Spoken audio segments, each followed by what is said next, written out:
Hi everyone, Sandra Vale here at Homesteading Ways, and today I'm going to be talking to you about how to combat the common cold and flu. It's bound to hit you sooner or later, whether it's from work or at home. And you might as well try and make yourself feel better as quickly as soon as possible. Not only will that be beneficial to you, but then you won't be spreading it to anyone else either. I have my little list here, because ever since I turned 40, not too long ago, I tend to forget things a lot. So hopefully I won't forget anything, and we'll get started here. The first thing I will talk about is tea. You know, some people think, oh, old-fashioned, everybody talks about tea, but it really does help. You can use almost any kind of tea and it's going to help you somewhat. Just the warmth of the tea, and most of them have a lot of antioxidants in them, and it'll help you fight off whatever it is that you have. There are certain teas, though, that kind of work a little bit better than others, and I'll cover just a few of them, because believe me, there's a lot of them. This is Rooibos tea. It's a red tea, and it's really good for your immune system. It's also a sweet tea, all by itself, so you really don't need to add anything to it. I mean, you could if you wanted to, or especially if you're giving it to a small child, maybe you could add a little extra honey or something to it. But you can drink this warm or cold, but preferably warm if you're not feeling well. The warm will help break up some of that mucus and whatever else you might have going on in there. Another sweet tea that's really great is licorice. Now I have a straight licorice blend in my cupboard, but the husband and the son like this particular brand. It has licorice in it, but it also has cinnamon, orange, ginger, black pepper, and clove. You don't really taste that black pepper, in case you're wondering, nor much of the clove. But all of these, pretty much all of them, are very warming. And that too, it's going to help with your sinuses and anything you may have going on in your chest. Peppermint tea. Now, if you have peppermint or spearmint, they'll both work just fine. But peppermint really helps to decongest you. You can add a little honey to this. If you need that little sweetness, it's caffeine free. It won't keep you up. Oh, and by the way, the Rooibos tea is good for insomnia. So if you know you're trying to not lose any sleep, drink some of this tea right before bed. It's very calming. And then we have ginger. Ginger is great for a lot of stuff, but it's also very good when you're not feeling well. And it's also another warming spice. So this will help warm you up from the inside out. And speaking of warming, most of the time when you're not feeling well, a lot of times you feel cold. So make sure you keep yourself warm. Wear an extra sweater, have some thick socks, wear slippers. Even in the house, if you feel cold, put a hat on if that makes you feel better. Snuggle up under some blankets. Whatever it is you want to do, take a hot bath to keep you warm, because it's soothing and it makes you feel better. And with the tea, make sure to take some honey. If you don't like honey in your tea, take a teaspoon of it, sprinkle a little cinnamon on there. It's a great combination. It tastes good. There's just so much good in honey. It'll help break up any kind of congestion you have in your chest. It coats the throat. It's just overall good for you. And when you're sick, you don't want a lot of sugar in your diet. The least amount, the best, because it really compromises your immune system. White sugar, like cane sugar or beet sugar. Honey doesn't have the same effect, but that's not to say you want to have a lot of it. Just to sweeten your tea or something, a little sweeten the medicine even, you know, for the kids. If you can get raw honey, that'd be awesome. That's the best honey you can get. If not, just try and get something that's local. The next thing I want to talk about, and this is my personal favorite, is a vaporizer. Now, a lot of people choose humidifiers, and that's good too, especially if you're in a warmer, dry climate, but I'm not. So I use a vaporizer, and I've been doing it for years. I used to get pneumonia a lot when I was a kid, and my mom would use the vaporizer, and it really helped. Why I like them is it boils the water.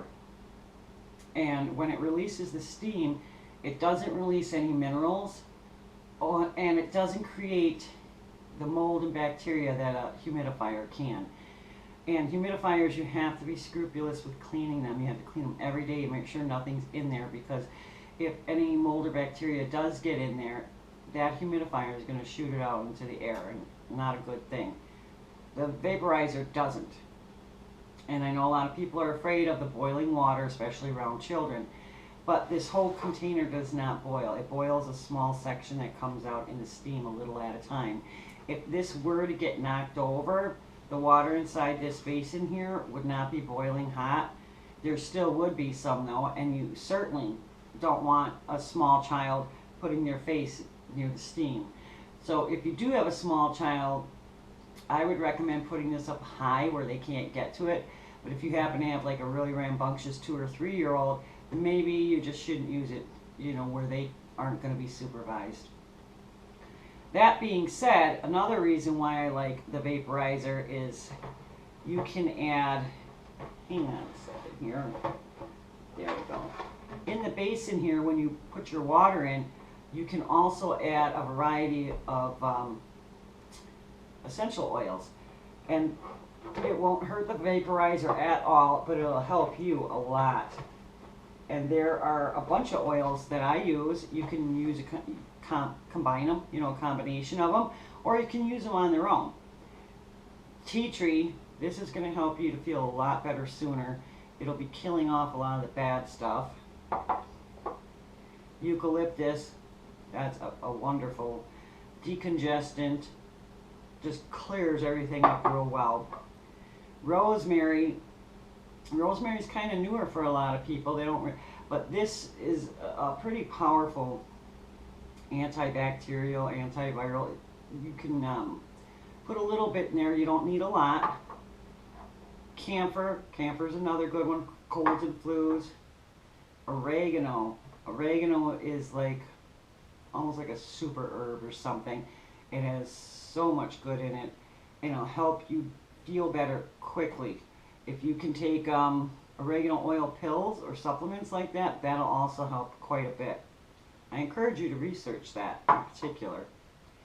Lavender, put a little lavender in there, especially at night to help you rest. Lemon, I like lemon. So, and there's a lot you can do. Just combine them all, do 1 or 2, whatever what you like, what works for you. And on the other hand, you don't have to put anything at all in there.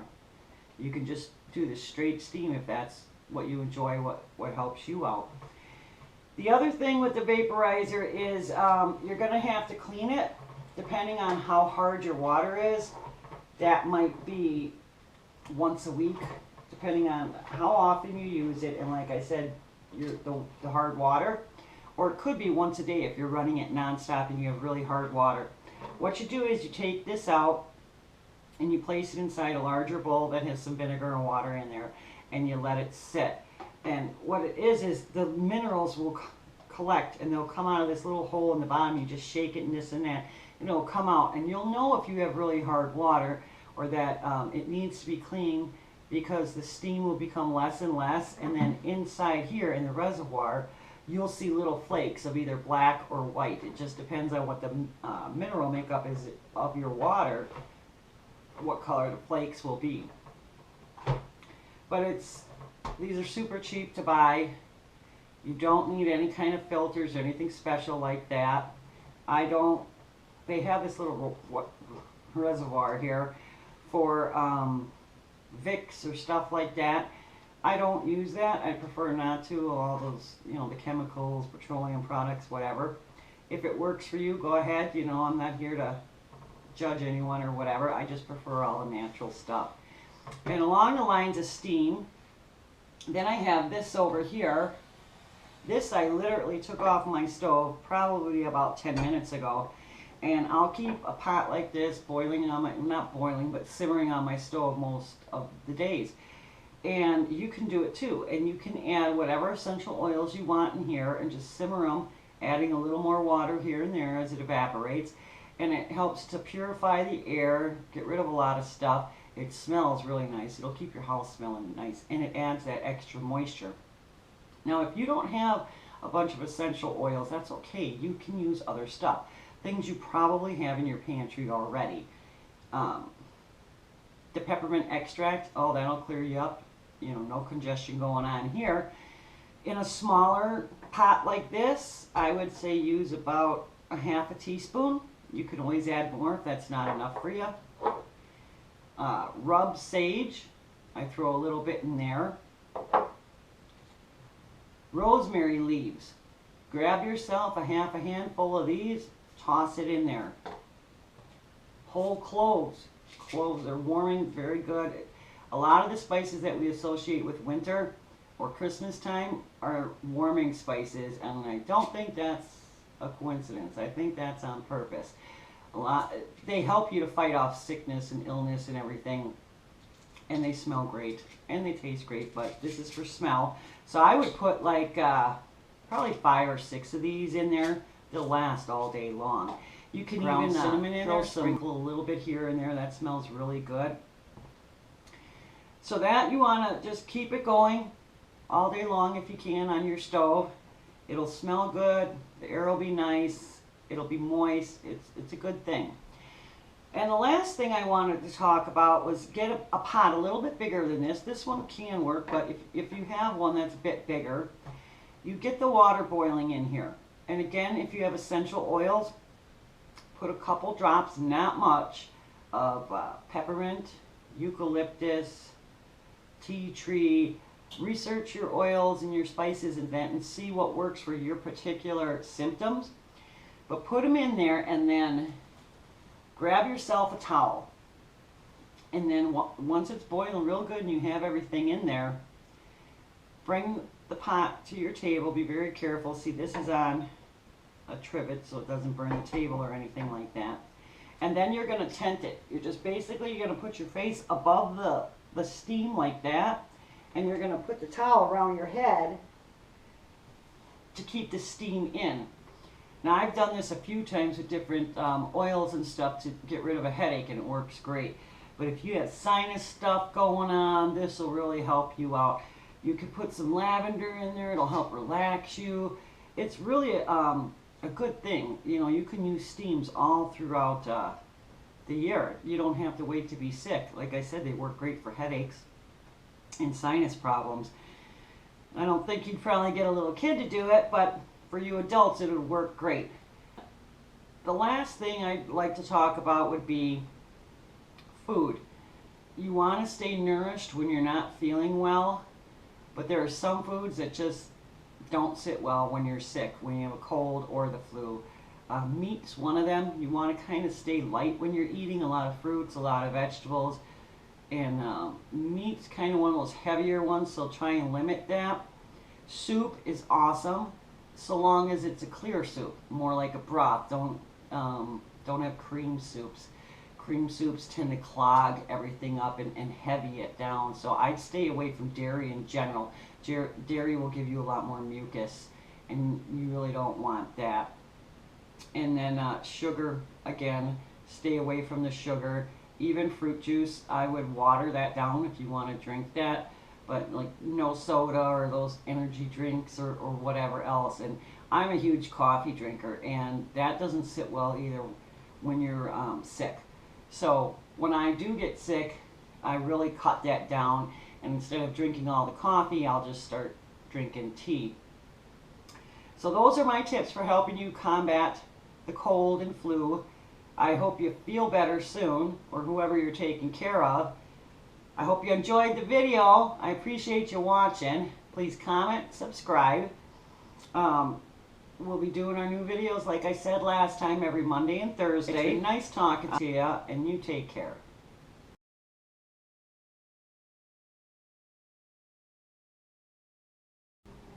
Well, wouldn't you know, I forgot something. I wanted to show you guys a quick make-do chest rub. If you don't have any on hand, what you can do is take 2 tablespoons of grapeseed oil, which this is. You can use olive oil, you can use coconut oil, but if all else fails, cooking oil will work too. Take 2 tablespoons of the oil, put it in a cup. Then go back to your ever useful peppermint extract and add half a teaspoon.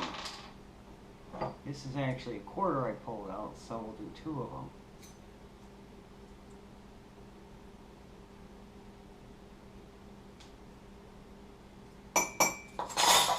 Just mix it around in there a little bit, and you can apply it as is.